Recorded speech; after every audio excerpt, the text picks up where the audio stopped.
September 29th, 1975. Cherry Hill, New Jersey. Jackie Wilson is on stage singing Lonely Teardrops to a packed house.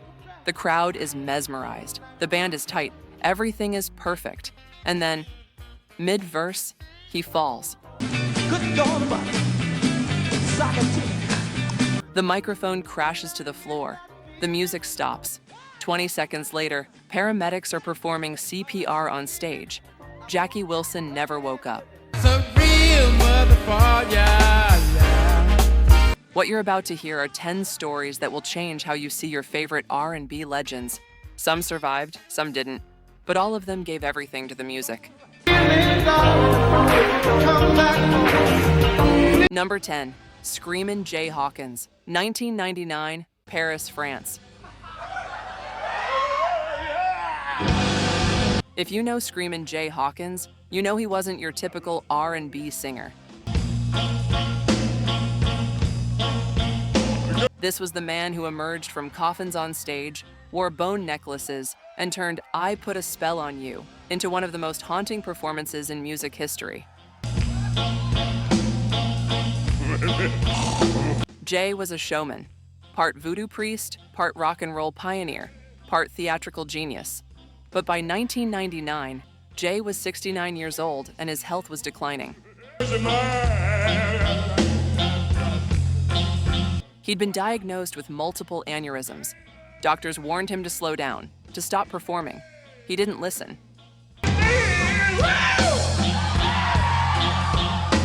In Paris, during what would be one of his final performances, Jay collapsed on stage mid-song.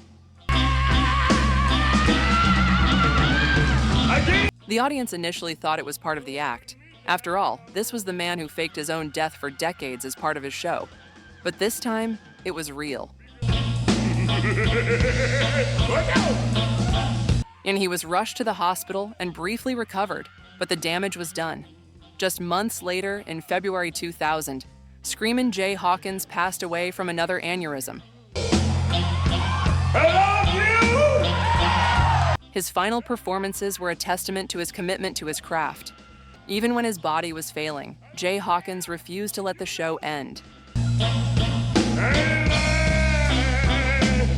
He lived like he performed, wildly, unapologetically, and on his own terms until the very end.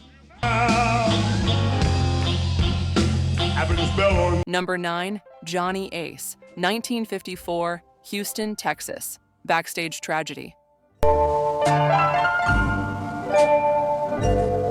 Johnny Ace was one of the brightest stars in R&B during the early 1950s. His smooth voice and romantic ballads made him a favorite on the Chitlin circuit. Make this fire in my soul, dear. Songs like Pledging My Love and My Song were topping the R&B charts. He was only 25 years old and his career was just getting started. Always and forever. Christmas Day, 1954. Johnny was backstage at the City Auditorium in Houston between sets. He was scheduled to perform at a holiday concert alongside Big Mama Thornton. Making you happy is my desire, dear. What happened next shocked the music world. Witnesses say Johnny was playing with a revolver backstage. Some say it was Russian roulette. Others say he was just fooling around, pointing the gun at people and pulling the trigger on empty chambers. My heart's at your commanding. Then, during a break between songs, a shot rang out. Now, Johnny Ace had accidentally shot himself in the head. He died instantly. The news devastated the R&B community. Love you the rest of my day. Pledging My Love, released posthumously, became his biggest hit, reaching number 1 on the R&B charts and becoming a standard covered by everyone from Elvis Presley to Emmylou Harris. Johnny Ace's death wasn't technically on stage, but it happened in the middle of a performance night, and it remains one of the most tragic and senseless losses in R&B history. A brilliant career, ended in a single careless moment. Number 8, Etta James, 2009 to 2012, performing through terminal illness. Etta James was a warrior. From her first hit, The Wallflower, in 1955 to her signature song, At Last, she spent over 5 decades commanding stages with a voice that could break your heart and put it back together in the same breath. My love has... But by the late 2000s, Etta was battling multiple serious health conditions: dementia, hepatitis C, and eventually leukemia. Like a song. Doctors told her to stop performing. Her family begged her to rest. But Etta kept going. And life is... In her final performances between 2009 and 2011, audiences could see the toll.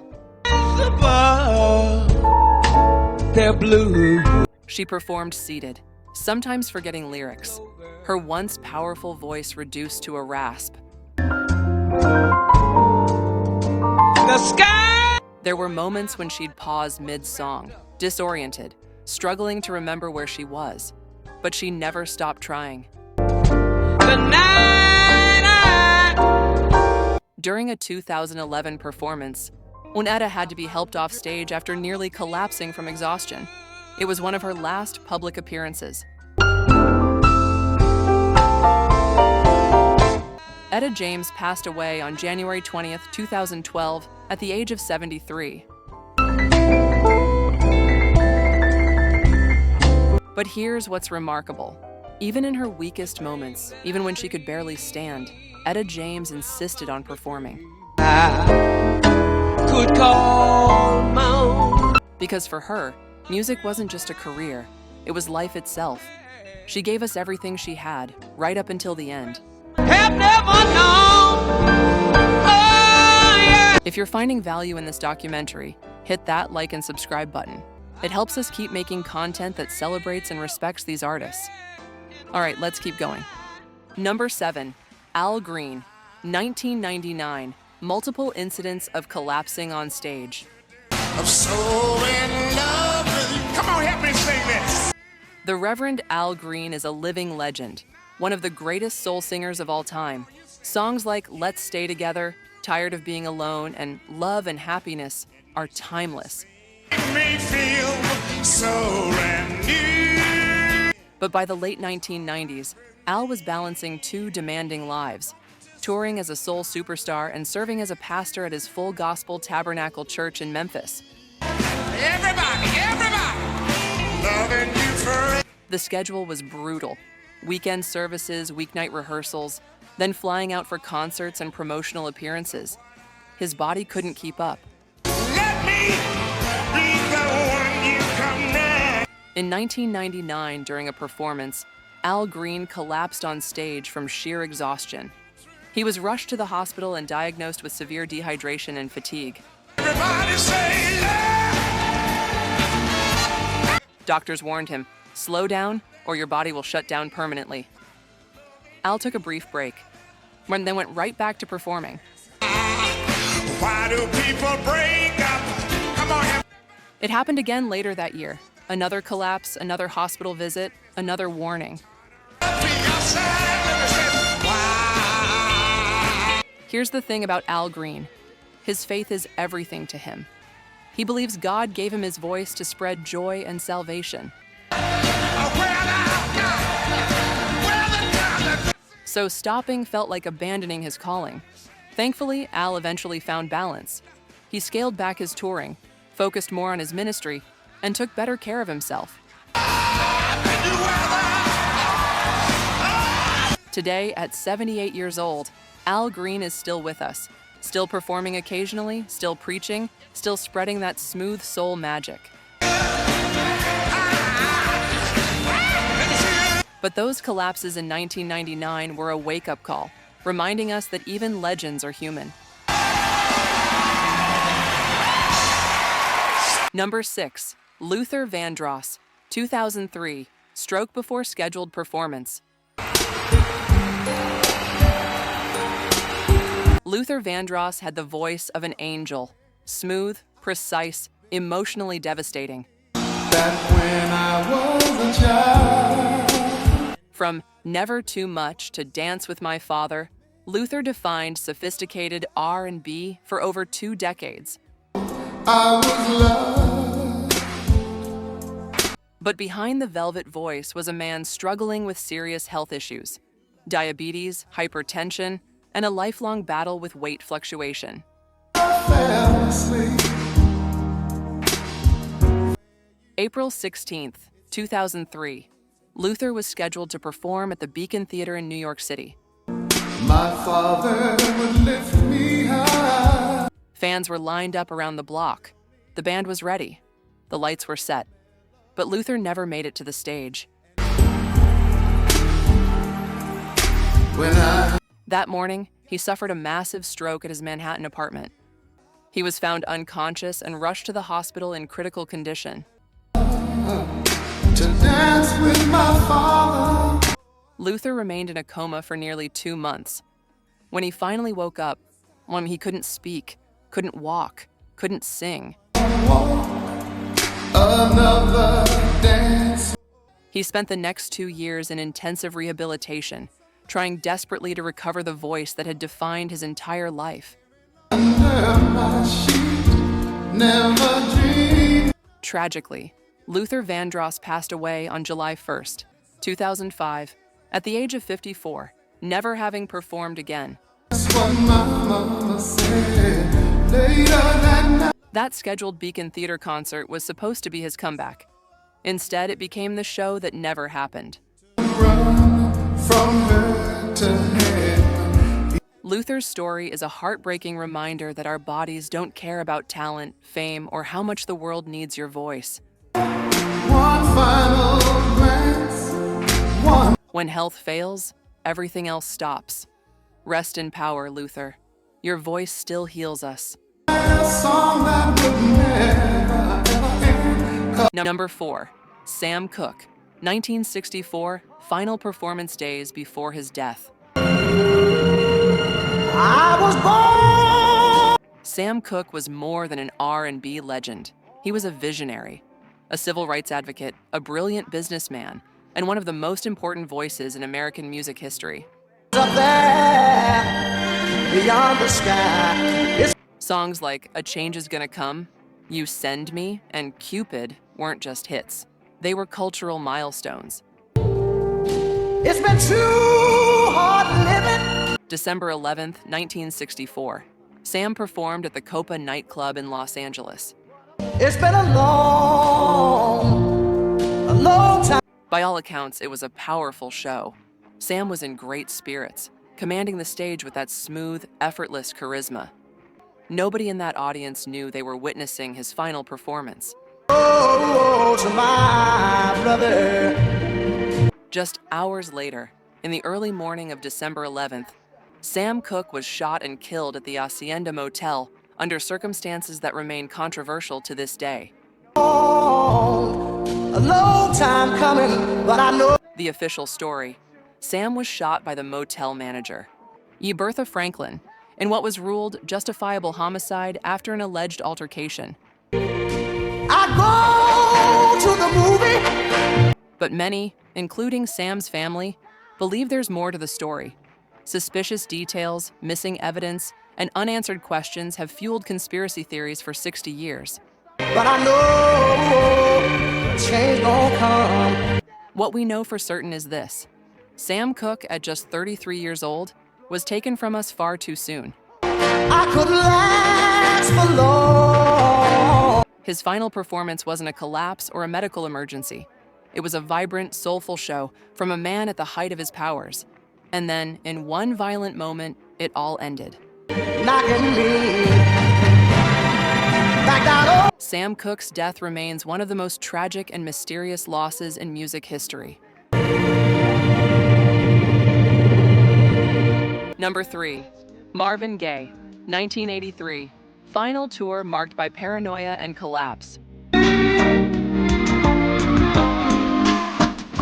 By 1983, Marvin Gaye was a tortured genius.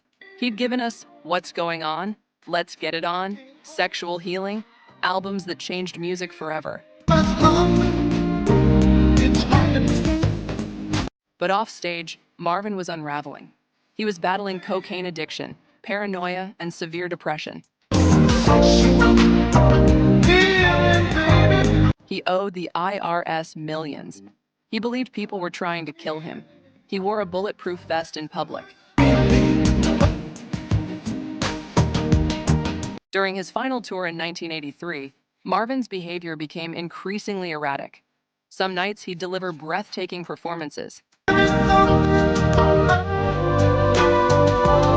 Other nights he'd stumble through songs, forget lyrics, or walk off stage mid-set. In Belgium, during a particularly rough show, Marvin collapsed backstage from exhaustion and drug use. Paramedics revived him, but he refused to cancel the remaining dates. His final performance was in August 1983 at the Greek Theater in Los Angeles. Reviews were mixed. Some saw flashes of brilliance. Others saw a broken man barely holding it together. Marvin returned to his parents' home in Los Angeles, spiraling deeper into paranoia and despair. On April 1st, 1984, one day before his 45th birthday, Marvin Gaye was shot and killed by his own father during a domestic dispute. The world lost one of its greatest artists, not on stage, but in the most tragic, preventable way imaginable. Marvin's final tour was a cry for help that nobody fully heard. And by the time anyone realized how bad things were, it was too late. Number 2, Jackie Wilson, 1975, massive heart attack on stage.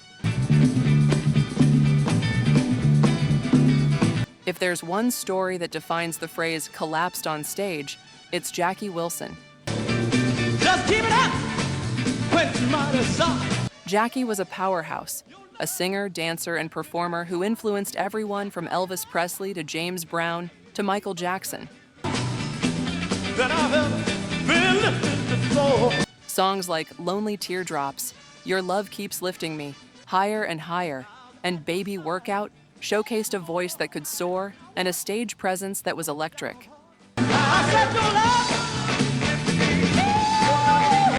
September 29th, 1975.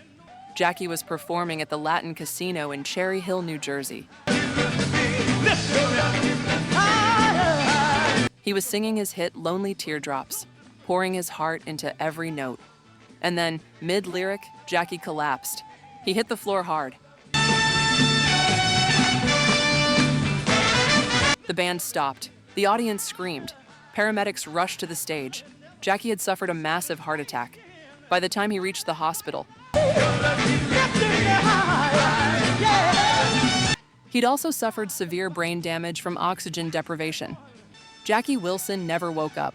He remained in a coma and a persistent vegetative state for the next 8 years, confined to a nursing home in New Jersey. In 1984, nearly a decade after that tragic night, Jackie Wilson finally passed away at the age of 49. The man who once commanded stages with unmatched energy spent his final years unable to speak, move, or recognize anyone. It's one of the cruelest ironies in music history. A performer who gave audiences everything, left with nothing. Jackie Wilson's collapse on stage in 1975 remains one of the most documented and heartbreaking moments in R&B history. Number 1, Johnny Guitar, Watson, 1996, heart attack on stage in Japan.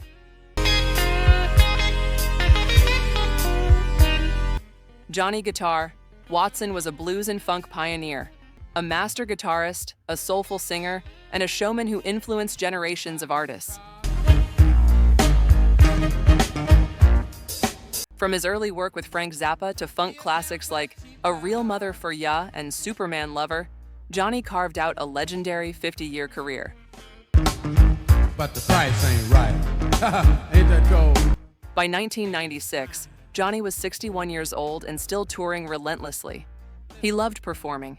He loved connecting with audiences. He loved the road. Milk out of powder. Yeah, they are. May 17th, 1996. Johnny was performing at the Yokohama Blues Cafe in Japan. The crowd was loving it. Real motherfucker, yeah. Johnny was in great spirits, ripping through guitar solos and delivering that signature smooth vocal swagger. Lord, it's a Then suddenly, Johnny stumbled. He grabbed his chest. He tried to keep playing, and then he collapsed forward, his guitar crashing to the floor with him. that the DJ. Paramedics rushed to the stage, but it was too late. Johnny Guitar Watson had suffered a massive heart attack and died almost instantly, right there in front of a stunned audience. He literally died doing what he loved most. Then the lights come on, yeah. In the days following his death, musicians around the world paid tribute. Many said the same thing. Well, all right. If Johnny had to go, going out on stage, guitar in hand, was the way he would have wanted it. Johnny Guitar. It'll make you wanna run for cover, yeah. Watson's final performance wasn't a slow fade or a long goodbye. It was a blues warrior giving one last show and then exiting on his own terms. That's the ultimate performer's death. Not tragic, but somehow fitting.